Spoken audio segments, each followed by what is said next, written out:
All right, trying to set this camera up. I forgot that everything you do is supposedly content.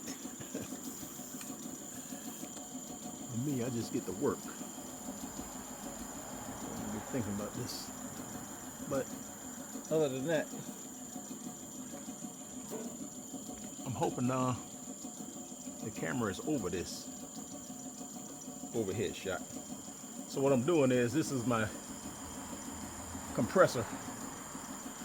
Something's going on with this motor right here, so I'm going to remove this motor and take it off and bench test these capacitors.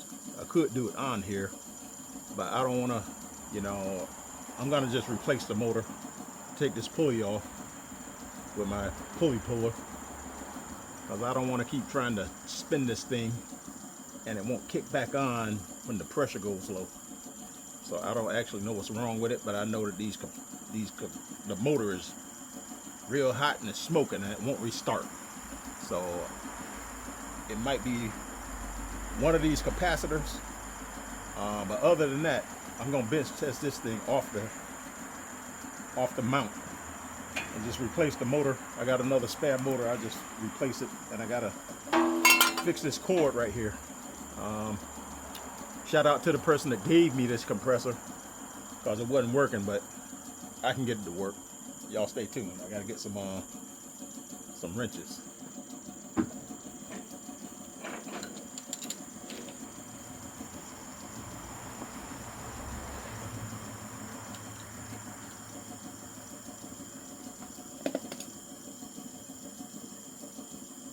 So I got the stand in the way. I can't pull my cart close to me. So now I gotta go around things. Anyway, I want my sockets to be within reach. So I'm going around the tripod. So what I'm gonna do is just find the right socket, feeling it under here,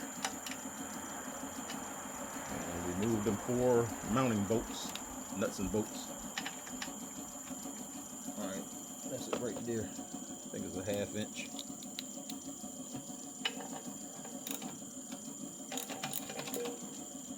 I took the guard off.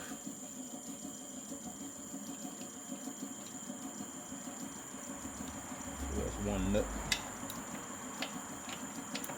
Don't have a washer on it.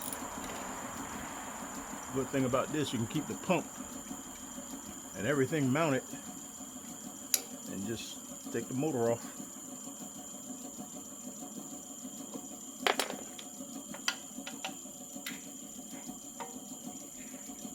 Just gotta feel your way and reach under this thing.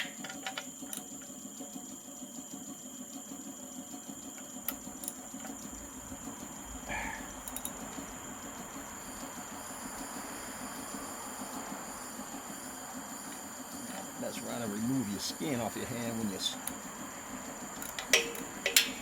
ratchet slip. Don't ask me how I know. You can come out bleeding like a slaughtered hog, man. Right there. I just scrape my hand on the bottom of the nut that I just took off. The bolt is protruding. Alright, so that's all 4 nuts. So this thing should just, see, it's loose. But this thing is real hot. I gotta get my gloves on because I can't handle it.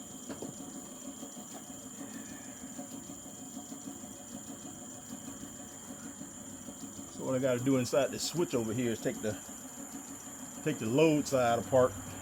I'm gonna leave the line on, I guess, because I'm gonna have to splice that cord because they put a janky splice on there. You see? That's where I cut myself doing my floors on my trailer. It's starting to scab over, but I just bumped the scab. 50 million ways to get wounded, man. Alright, so this is the belt. Not sure if y'all can see that, but this is a belt. It's a cog style. You see that? Cog style belt. on this air compressor here. I don't know if it was factory, but you got to keep these pulleys matched up for the right size belt. And this compressor is a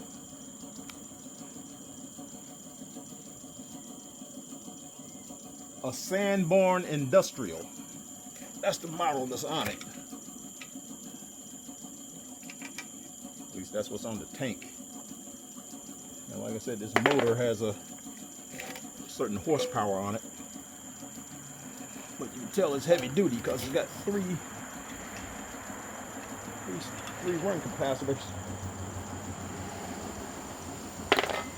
So that lets you know it's got to have some oomph to spin.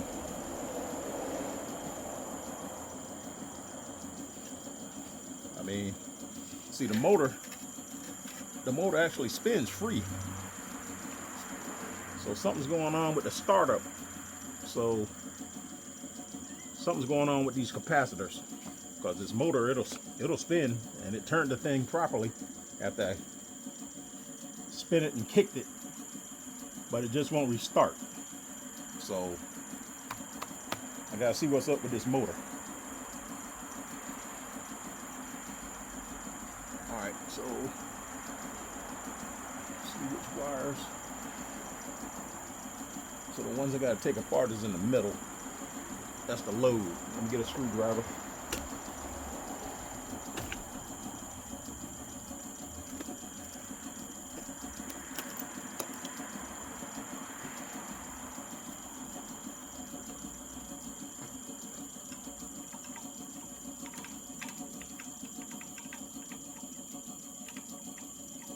I know y'all can't see this because y'all are on the tripod.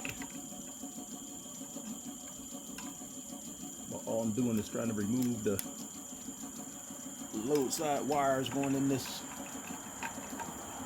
MC cable.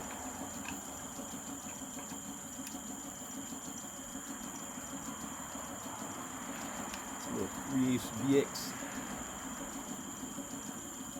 And I'm going to remove the lock nut.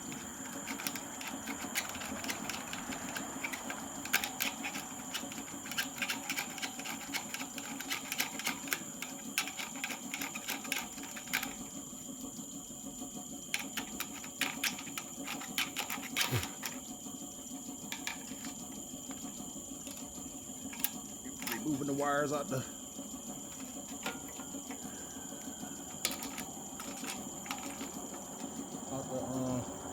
pressure switch. Now this pressure switch right here is it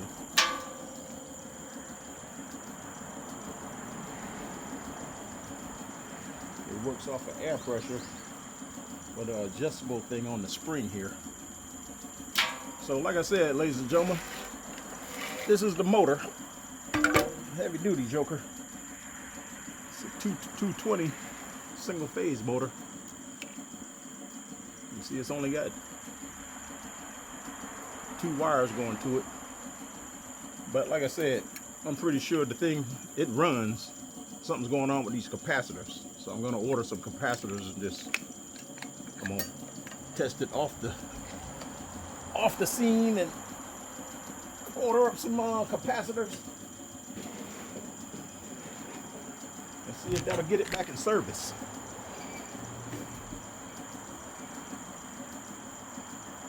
And like I said, I'm gonna put this cover back on this thing.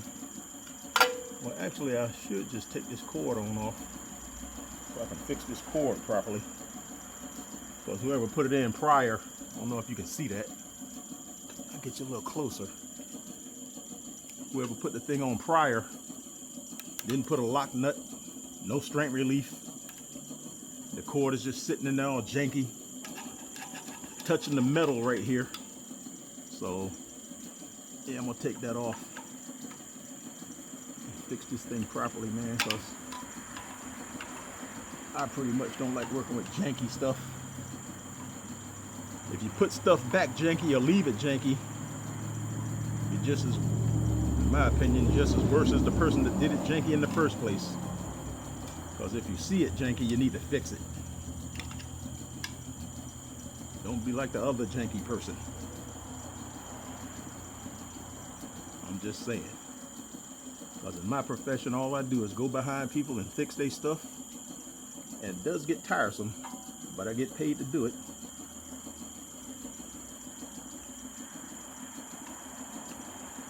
Like I said, everybody knows a guy, and they want to be a cheap person. But doing this as long as I have been doing, troubleshooting and doing electrical work, I'm sort of like over it. Sad to say, don't nobody want to pay for quality work. They just want to jury rig stuff. And if you do quality work, they sort of like really don't want to pay for that. But I don't dictate that. That's just the going rate.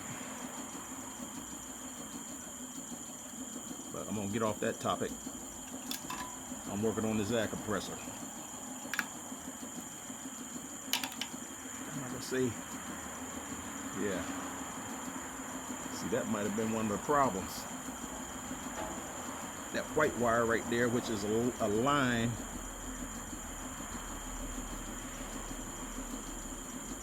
That's probably what was wrong with the thing. I'm gonna test this before I put it back together. That's probably what was wrong with the thing. You can't see it, but it's raw. It was probably sitting on that bare metal. And that's why it was kicking off and shorting. But I'll just direct wire straight to the motor and plug it in and see what it do, if the motor will run properly. And that'll let me know if it was grounded out on this thing, smoking because it was only working on half the voltage. And I can show you right here. You see that right there? That's the raw wire right there. And I'm thinking it was just sitting on this metal right here, or it had sliced into the wire right there, and it's probably was grounding out, tripping that breaker on the motor, kicking it off because it was touching that metal. I see somebody jury rig this thing, but once I fix it, it'll be good to go. You know what I'm saying? You just gotta look at stuff. Now I'll show you real quick on this cord. This is the way they spliced it. From this HJ cord into a piece right here, and then down into this thing. Tell me about it. But anyway, we're gonna fix this thing right and go from there, and put all this mess right here behind us, and you'll have a safe air compressor. All right, appreciate y'all watching. Like and subscribe, and I'm gonna catch y'all on the next one. And I will be showing y'all this thing working properly, because like I said, this motor spins. It's full of lube in there, oil in the crankcase. So all this it wasn't an electrical problem. It was a motor running problem. So you got to diagnose everything, man, and see what the culprit is. Trace it all back and see what the problem is, and then go from there. Again, appreciate y'all watching. Catch y'all on the next one.